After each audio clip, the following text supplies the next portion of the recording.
Olá, gente. Estamos em mais uma semana reunidos para prosseguirmos nos comentários do livro Mestre de Amor, que é um livro de autoria espiritual Joana de Ângeles, ditada pelo Divaldo Franco.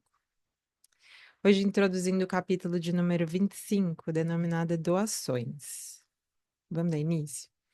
Desejando atestar a própria renovação, há muitos cristãos novos que se acreditam modificados porque podem despojar-se de alguns bens materiais excedentes. Dispõem-se a cooperar com a instituição cristã e colocam uma parcela de recurso financeiro à disposição. Todavia, não transigem quanto ao programa de aplicação que desejam imprimir.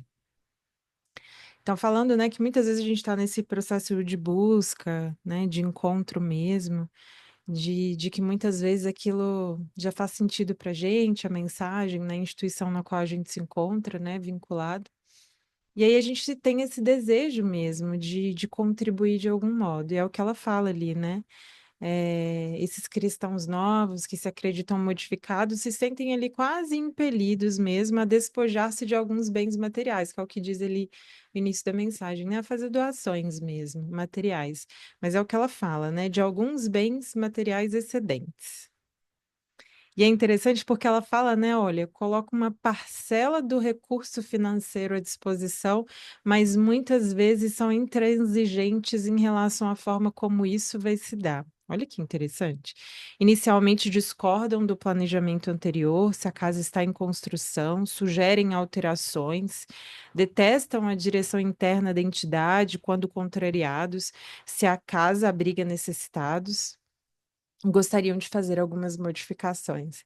Então é interessante, né, que mostra assim, é claro que é um ensejo, uma boa vontade muitas vezes de contribuir, de colaborar, há uma verdade nisso, né, mas muitas vezes, se a gente já se dispõe muitas vezes a doar ali o material, né, aquilo que nos excede, muitas vezes a gente ainda tem dificuldade de prosseguir na nossa caminhada, naquela instituição, naquele caminho, quando contrariado, por exemplo, com alguma direção da casa, né? Ou se, por exemplo, tem alguma divergência maior ou alguma desafinidade ali com alguém do grupo da coordenação, né, ou como ele diz: "Eu até dou, mas aí se a casa está em construção, eu quero colocar o meu ponto de vista, eu quero sugerir mudanças". Então aquela pessoa que está sempre ali, de algum modo, tentando interferir e de muitas vezes colocar ali o seu jeito, né. E muitas vezes isso parece, assim, na verdade, uma contribuição e muitas vezes é, né. Mas muitas vezes ainda é o nosso ponto de vista arraigado de que as coisas têm que ser do nosso modo, da nossa forma, né, de que as pessoas têm que me tratar de um determinado modo, têm que se comportar de tal e qual jeito, né, isso é errado, aquilo está certo. Então, se muitas vezes ali para a gente materialmente já é mais fácil fazer essas doações, essas outras doações que muitas vezes é uma boa vontade quando a gente se sente contrariado, quando muitas vezes nos interpretam mal, né?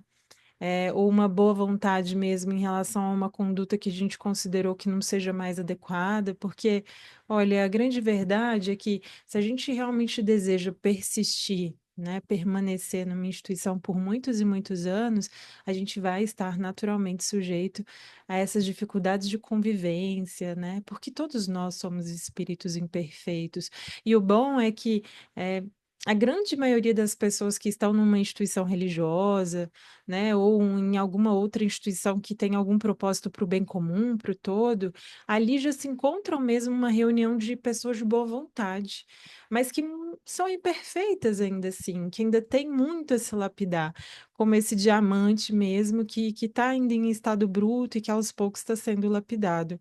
Então é isso que a gente, já deve ter como norte, né, são pessoas comuns, com certeza, eh, talvez seja um pouco mais fácil, porque sejam pessoas ali que já se mostram um pouco mais abertas a esse processo de crescimento, de transformação, de reforma íntima, de melhoria, mas ainda são pessoas, né.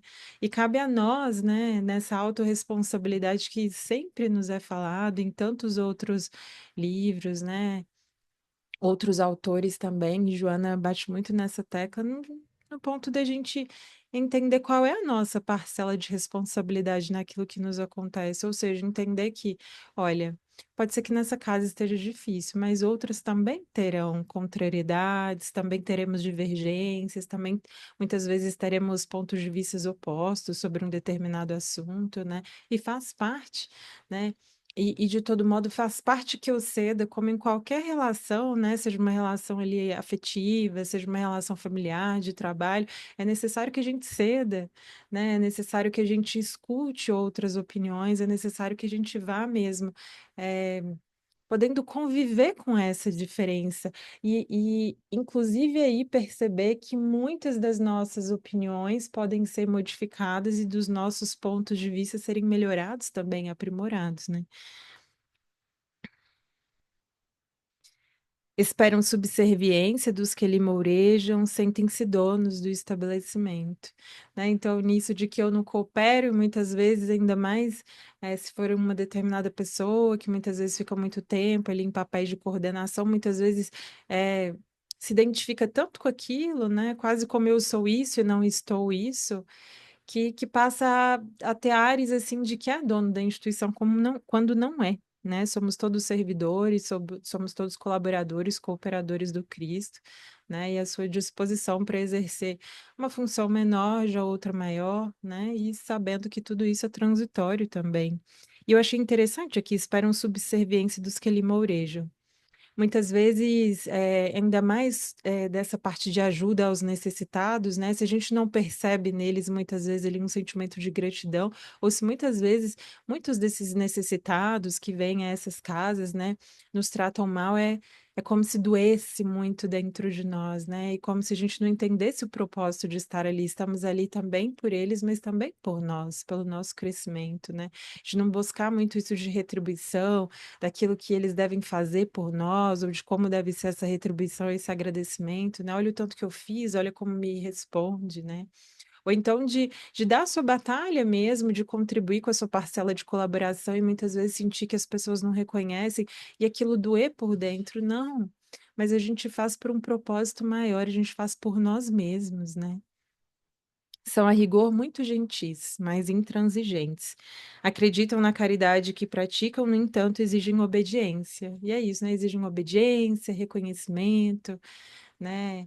Louros, né? Esperam muitas vezes, ele fazem, mas com essa espera de uma retribuição futura, seja nessa vida ou em uma outra, né? Se acredita, por exemplo, em reencarnação. Então, muitas vezes somos esses os cooperadores, tão imperfeitos, né? Tão imperfeitos. E tem uma mensagem do Emmanuel que chama Na Instrumentalidade, e que é do livro Fonte Viva. E ele comenta de uma forma muito bela isso, que alguém que já ajustou, por exemplo, o orgulho, né? Ainda tem uma série de outras questões ali a lapidar. Alguém que já não é mais tão vaidoso, tem uma série de outras questões ali a lapidar, e cada um, né, com a sua face a ser lapidada, alguns, né, ainda impacientes, né, outros ainda mais assim, nesse vitimismo, nesse melindre, né? Então, cada um ali com a sua imperfeiçãozinha sendo lapidada e todos nós sendo capazes de ver tanto a nossa, que já existe, a nossa melhor parte, quanto a do outro também, a do outro colaborador que está ali, né? E muitas vezes, se a gente não mantém isso aceso, os porquês, a gente sai de uma instituição e, na maior parte das vezes, é por problemas de convivência pequenos, né? Mas é aquele pequeno que vai aumentando progressivamente, que a gente vai criando ali, muitas vezes, não uma fantasia, mas uma supervalorização daquela atitude. É como se a gente não soubesse ver que aquela mesma pessoa que muitas vezes nos feriu pontualmente também foi quem nos ajudou, né? Quem em outro momento nos estendeu a mão. E mais, muitas vezes não conosco, mas tantas pessoas gostam dessa mesma pessoa que muitas vezes a gente não tem tanta afinidade. Então, olha a beleza da vida, né? De que tá todo mundo dando a sua parcela de contribuição e é isso que a gente tem que focar. Eu tô aqui dando o meu melhor e é isso que eu tenho que focar. Deixa o outro com a tarefa dele, fazendo o que lhe, né? Fazendo o que lhe cabe. Eu não tenho que fazer interferências, né? Não tenho que ficar opinando. Será mesmo que a minha opinião é tão importante assim nesse assunto que muitas vezes eu nem sei, mas se eu sei, será que vai ser útil de verdade, né? Será que não há outro ponto de vista melhor? Então, tudo isso para a gente ir mesmo refletindo, oxigenando as nossas ideias, né? Caminhar fiel ao programa que o próprio mestre exemplificou. Eis a diretriz que não podes desconsiderar. E é tão bonito isso. No final, somos nós, no nosso próprio caminho, focado nas nossas coisas. Tem também uma outra mensagem do Emmanuel, que é Jesus no Lar, mas essa eu não vou me recordar qual é o capítulo. Mas conta uma historinha de que um pai designou a cada um dos filhos que levasse um determinado presente para o rei. E a verdade é que os meninos estavam, cada um deles, né, levando aquela sua própria atribuição, mas tão preocupados com a tarefa que era do outro, que ele não estava dando o seu melhor, não estava fazendo certo, tinha outra forma melhor, que ao final do trajeto acabou que ninguém realmente conseguiu cumprir o seu desígnio, porque estavam tão preocupados com a tarefa do outro que acabaram cada um deles, né, perdendo sua própria. E muitas vezes é isso, né? Se a gente está assim, é, pontuando demais a conduta do outro, criticando demais, né, ali o que o outro está fazendo, muitas vezes a gente não está olhando para a nossa estrada, né? A gente está paralisado, né? E aí, a gente não está evoluindo. É como diz Joana, caminhar fiel ao programa que o próprio mestre exemplificou. Faça parte, da sua parte, dá seu melhor. Quanto ao outro, tá dando também a sua batalha, com certeza.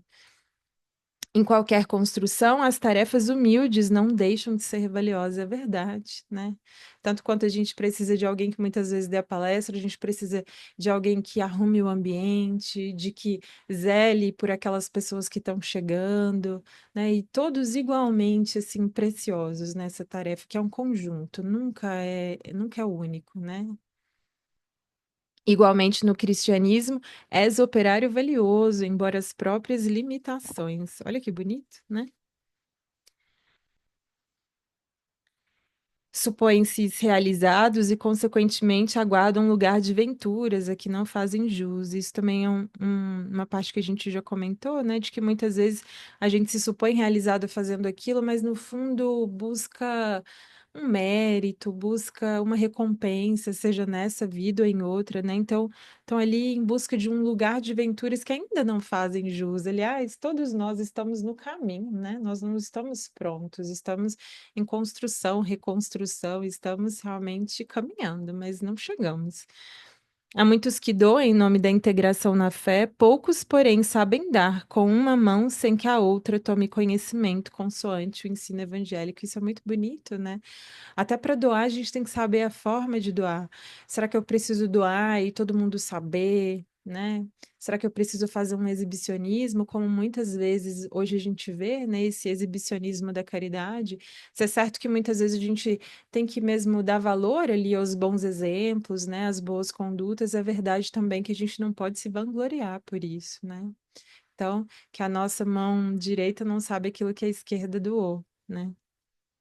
Que a gente não transforme isso num exibicionismo ou, ou algo do tipo, né? No sentido de muitas vezes, enfim, embora a intenção muitas vezes seja boa, o próprio exibicionismo muitas vezes tira aquele valor da conduta, né? É fácil o desapego ao dinheiro e diariamente surgem respeitáveis exemplos, porém mais importantes do que a doação material. Como testemunho de aprimoramento íntimo são a renúncia ao ponto de vista e o combate ao amor próprio ferido, o esforço contra o rancor, a luta sobre o capricho pessoal. Uma outra mensagem do Emmanuel também que me veio à cabeça agora, a cortina do eu. E ele fala muito, né, desse ser que realmente já está ali caminhando na sua própria estrada, mas que ainda tem esse eu muito forte, esse ego ainda muito forte, né? Então, muitas vezes é o que ela diz ali, na doação material já está ali, de algum modo, estabilizado, né? Já entendeu o valor daquilo, já entendeu a importância, a necessidade, mas muitas vezes não sabe renunciar ao ponto de vista, quer que as coisas sejam feitas daquele jeito, naquele momento, né? O combate ao amor próprio ferido, a gente vê demais, né? Essas atitudes melindrosas, né? De muitas vezes deturpar, inclusive, a realidade, de ver coisas onde não existe, mas sem perceber que as pessoas são falhas, sabe? Porque se a gente não percebe isso, a gente não permanece. E não é só na casa espírita, não é em alguma instituição, né, para o bem comum ali que a gente frequenta, é na nossa família, né? São nas nossas relações afetivas, é no nosso trabalho, se a gente não sabe renunciar ao nosso ponto de vista, se a gente não sabe mesmo afastar essa cortina do eu para ver o que o mundo tem a nos oferecer e quem de fato as pessoas são, vai ser muito difícil permanecer nas relações, né? Em todo lugar se escutam torrentes de enunciados verbalísticos em fidelidade a Deus. Raros somente, no entanto, conseguem tal realização pela observância ao conjunto de indispensáveis obrigações. Então, muito se fala, né, mas pouco se vive. Acho que essa seria uma, essa seria uma síntese, né, muito bonita desse parágrafo aqui. Muito se fala sobre espiritualidade, sobre aquilo que a gente aquilo que a gente deve ser, como deve viver, mas pouco ainda se vive essa realidade, infelizmente. Ignoram que insignificante fagulha pode tear incêndio voraz, como qualquer contato elétrico mal arranjado pode conduzir à morte. E recentemente eu vi, não só em uma instituição, mas mais de uma que eu frequento já tem algum tempo, pessoas muito queridas, que eu amava assim profundamente, saírem por problemas de convivência, por questões que, se você for observar, não tem não são de grande monta, entende? Mas são ali problemas pontuais de convivência, né, de choques de ponto de vista, de reações muitas vezes assim ao calor do momento, e tão triste porque perde a pessoa, perde a instituição, consequentemente, né? Perdem todos, na verdade, ninguém ganha com isso, né? E a perceber dentro de nós que reside tudo isso também, e como é que a gente tem lidado com isso, né? Será que a gente será capaz de suportar aí as provas e os testemunhos de convivência que virão onde quer que a gente esteja, seja num relacionamento, seja numa instituição, seja com os nossos familiares, né? Seja no nosso trabalho. Então, que a gente saiba estar sempre atento e observar tudo isso, né? Olhar mais de cima. Como diz ali, né? Insignificante fagulha pode atear incêndio voraz, né? E é verdade, uma minúscula fagulha de fogo, quão potente é um incêndio, é, que ela pode criar. Então, assim, é fácil queimar, mas é muito difícil reconstruir, é muito fácil destruir, né? Destruir a confiança, destruir uma reputação, destruir uma convivência, muito difícil construir tudo isso, né? Diante das oportunidades de dar algo que surgem na tua senda, converte pequenas chamas do orgulho em labaredas disciplinadas e e organiza a força vibratória dos impositivos íntimos dirigido ao bem para atingir a finalidade do ideal cristão, vencendo paulativamente os monstros da paz interior, enquanto oferestes vestes e moedas transitórias para aplicação na caridade educativa, crescendo no trabalho anônimo e desinteressado pelo bem de todos, conforme enunciado de Kardec. Fora da caridade não há salvação. Então, que cada vez mais a nossa postura seja dessa caridade desinteressada e anônima, né? A gente não precisa de louros. A gente precisa, na verdade, saber lá no nosso íntimo que a gente está dando o nosso melhor. Não há sensação maior de paz íntima, de realização interior, do que a gente saber que a gente está dando a nossa batalha. Por mais que muitas vezes o mundo não veja, nem saiba, né? Quão grandes foram tantas aí personalidades para nós completamente anônimas, mas que mudaram grandiosamente o mundo pelo pequenino exemplo, né? Que muitas vezes a gente sequer conhece. Então, cada vez mais esse sentimento de que aquilo que eu faço é desinteressado e anônimo. Não preciso que as pessoas saibam, não preciso que as pessoas me reconheçam, me valorizem, ter cada vez mais esse senso interior de que eu faço as coisas por dever, né? Como diz ali o budismo, retação. Eu faço porque sei que aquilo é melhor para mim, para o mundo, para o bem comum. Então, que a gente possa converter, como diz Joana, né, essas pequenas chamas de orgulho em labaredas disciplinadas e organizar, né, a força vibratória dos impositivos íntimos dirigidos ao bem. Então, que eu deixe meu orgulho de lado, que eu entenda cada vez mais por que que eu faço o que eu estou fazendo, por que que eu estou onde estou, né, fazendo o que eu faço, porque cada vez vai ficar mais claro para nós, nos momentos de prova, né, de expiação, aonde eu devo ir, qual é o meu alvo, onde eu devo chegar, porque claro está qual é realmente o meu dever e aquilo que eu devo fazer como ser humano que sou e a tarefa que me cabe nesse mundo. Então, que claro, como diz ele Kardec, fora da caridade não há salvação e não é apenas a caridade material, que é incrível, fantástica, mas é uma caridade moral bastante desconhecida por nós, né? Que é abrir mão do nosso ponto de vista, que é renunciar ao nosso melindre, ao nosso vitimismo, né? Que é realmente dar outra face ali, ser capaz de perdoar as pessoas, e a gente precisa, principalmente com aquelas que a gente convive, né, com muita intensidade diariamente, são essas que mais precisam do nosso perdão, né? Então, que a gente possa exercer essa caridade, porque também é caridade para com os outros e com nós mesmos, entende? Né? Quanto me custa uma mágoa, um rancor, um perdão que eu não fui capaz ainda de dar? Custa mais a mim que ao outro, né?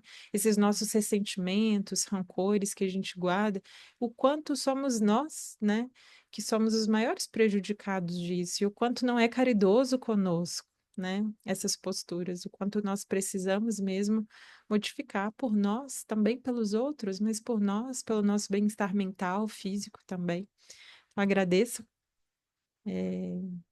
a escuta de vocês. E muito obrigada, e espero que tenhamos uma boa semana, não só de palavras, mas de reflexões profundas e principalmente de ação. Um beijo no coração de cada um de vocês.